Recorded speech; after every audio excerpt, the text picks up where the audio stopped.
जी अस्सलाम वालेकुम, कैसे हैं आप? ठीक हैं, खैरियत से हैं? नए वीलॉग के साथ आपकी खिदमत में हाजिर हैं। नाजरीन, आज के इस वीलॉग में बात करेंगे इस्लामाबाद हाई कोर्ट से बड़ी अहम डेवलपमेंट हुई है, बड़ी अहम खबर आ रही है आज कि जो ट्रिब्यूनल है इस्लामाबाद हाई कोर्ट के 3 हलकों के हवाले से, उसको इस्लामाबाद हाई कोर्ट के चीफ जस्टिस जो हैं आमिर फारूक, उन्होंने बहाल कर दिया है। और जो नून लीग के एक MNA हैं अंजम अकील खान, जो कि इन इस्लामाबाद के 3 हलकों में से एक से मुंतखब हुए थे, उनको तौहीन अदालत का नोटिस जो है वो भी जारी कर दिया है। आज वहाँ पे बड़ी अहम समाअत हुई और वो समाअत थी जो इस्लामाबाद हाई कोर्ट के ट्रिब्यूनल से जो तीनों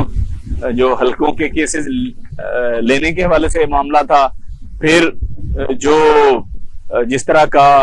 अल्फाज इस्तेमाल किए अंजम अकील खान साहब ने अपनी दरखास्त में कि ये बायस हैं जज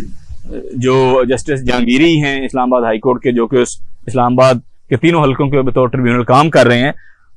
तो ये उनका शायद कोई बायस है और इंसाफ फराहम नहीं कर पाएंगे। उस हवाले से आज काफ़ी सख्त रिमार्क्स दिए chief justice Islamabad high court justice Aamir Farooq ने।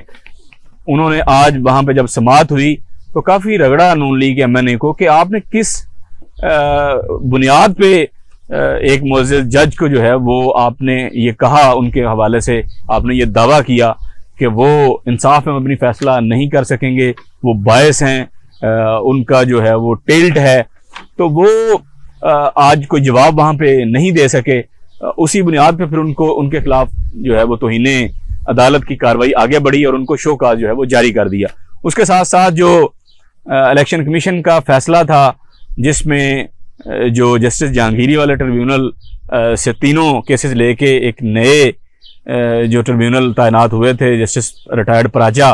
उनको देने की बात हो रही थी, उसको सस्पेंड किया आज इस्लामाबाद हाई कोर्ट ने। और ये जो इस्लामाबाद हाई कोर्ट का ट्रिब्यूनल था जस्टिस जहांगीरी की सरबराही में जो काम कर रहा था, इसको बहाल कर दिया। और उसका मतलब क्या है?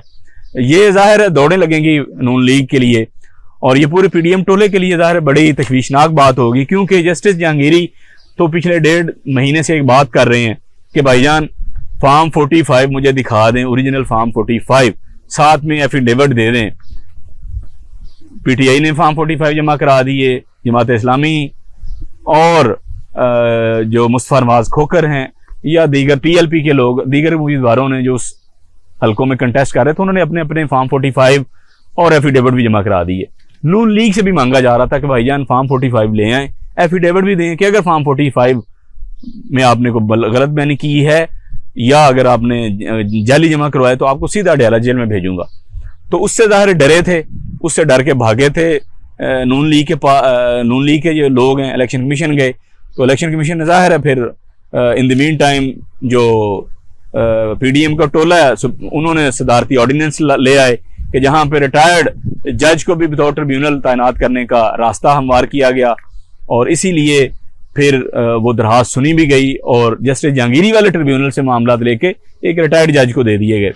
लेकिन जब ये बहाल हो गया जस्टिस जहांगीरी वाला ट्रिब्यूनल, तो इसका साफ मतलब है कि नून लीग को फॉर्म 45 जो है वो देने पड़ेंगे। अब नून लीग के पास तो जाहिर ओरिजिनल फॉर्म 45 है नहीं, वो तो जाली है सारा मामला, वो तो फॉर्म 47 पे जीते हैं।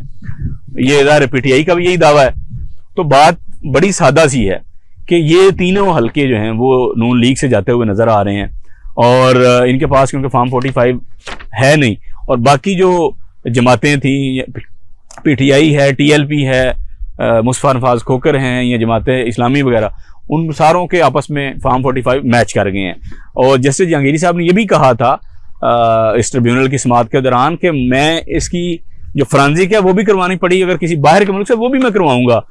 इसको डिटरमिन करने के लिए कि ये जो फॉर्म 45 और 47 के मामलात हैं तो ये कितने ट्रांसपेरेंट हैं। तो ज़ाहिर नून लीग इसी बात को दौड़े लगी थी। अब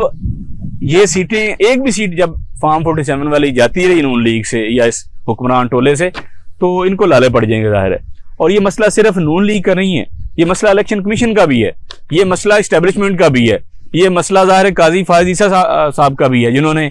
एक गलत फैसला दिया बल्ले के इंतखाबी निशान को लेकर। और उनका बज़ाहिर जब से वो चीफ जस्टिस बने हैं उनका एक खास बुग़्ज़ PTI के खिलाफ, उसकी लीडरशिप के खिलाफ है और हर फैसला जो है वो उनके खिलाफ करते हैं और हर फैसला जो है वो इस पीडीएम की गवर्नमेंट के हक में जाता हुआ, एस्टेब्लिशमेंट के हक में जाता हुआ वो करते हैं जो काजी साहब हैं। तो इसलिए ये पूरी जो ग्रेट स्कीम इस वक्त नाफिज है पाकिस्तान में, उसको बहुत बड़ा धचका होगा अगर फार्म 45 पे जो ट्रिब्यूनल है उन्होंने फैसले करने शुरू कर दिए। तो इसलिए ये जो ग्रेटर स्कीम बनाई गई 8 फरवरी के इलेक्शन के बाद, जिस तरह से धौंस और धांधली के नतीजे में नून लीग के या दीगर जमातों के हारे हुए उम्मीदवारों को जिताया गया और ये जोर ज़बरदस्ती गवर्नमेंट बनाई गई, मुसल्लत की गई पाकिस्तान पे और पीटीआई के जीते हुए लोगों को हराया गया, तो ये अगर सिलसिला चल पड़ा फार्म 45 का और उस पर फैसले होने का, तो ये गवर्नमेंट तो जाहिर है इसकी तो कोई वक़्त नहीं रहेगी, ये तो बड़े आराम से धर्म से जाहिर है गिर जाएंगे। तो इसलिए ये जो मामला है ये इतना आसान नहीं है और मैं नहीं समझता कि ये जस्टिस जहांगीरी को मेरिट पे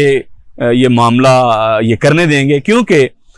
जैसे ही ये फैसला जाहिर है इस्लामाबाद हाई कोर्ट का जस्टिस जहांगीरी वाला ट्रिब्यूनल को बहाल करने का आया है, मैं समझता हूँ अगले एक आध दिन में ही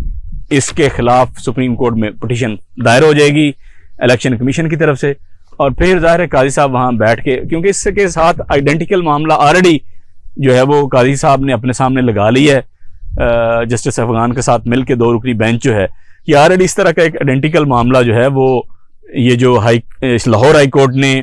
पंजाब के लिए जो ट्रिब्यूनल तैनात करने का एक हुक्म जारी किया था, उसके खिलाफ ऑलरेडी एक पिटीशन सुप्रीम कोर्ट में पहुंची हुई है इलेक्शन कमीशन की तरफ से और उसको सुनने जा रहे हैं वो। तो ये भी उसी तरह का आइडेंटिकल मामला है और मैं समझता हूँ कि इलेक्शन कमीशन ये लेके जाएगा दरखास्त और उसको क्लब हो सकता है किया जाए, जो मामला ऑलरेडी काजी साहब सुनने जा रहे हैं एक आध दिन में। तो फिर जाहिर है काजी साहब हैं और काजी साहब के जितने फैसले आए हैं बतौर चीफ जस्टिस वो सबके सामने हैं। तो इसलिए ये बज़ाहिर तो एक रिलीफ नज़र आ रहा है पीटीआई के लिए और सुन्नी इत्तेहाद काउंसिल की है, लेकिन मैं समझता हूँ ये बड़ा शॉर्ट जो है वो रिलीफ हो शॉर्ट टाइम के लिए रिलीफ हो सकता है, क्योंकि काजी साहब जो हैं वो उनके पास मामला आइडेंटिकल इसी तरह के आ चुके हैं और वहाँ बैठ के वो आराम से दोबारा जस्टिस जहांगीरी साहब वाले ट्रिब्यूनल को उड़ा सकते हैं। तो इस हवाले से आपको जो है वो मुसलसल आगाह करते रहेंगे, जो भी पाकिस्तान में आला अदलिया में मामला चल रहे हैं इस इलेक्शन के हवाले से या कौमी सियासत के हवाले से, आपको मुसलसल इस प्लेटफॉर्म के थ्रू आगाह करते रहेंगे। अगले वीलॉग तक इजाज़त दें, अल्लाह हाफिज़।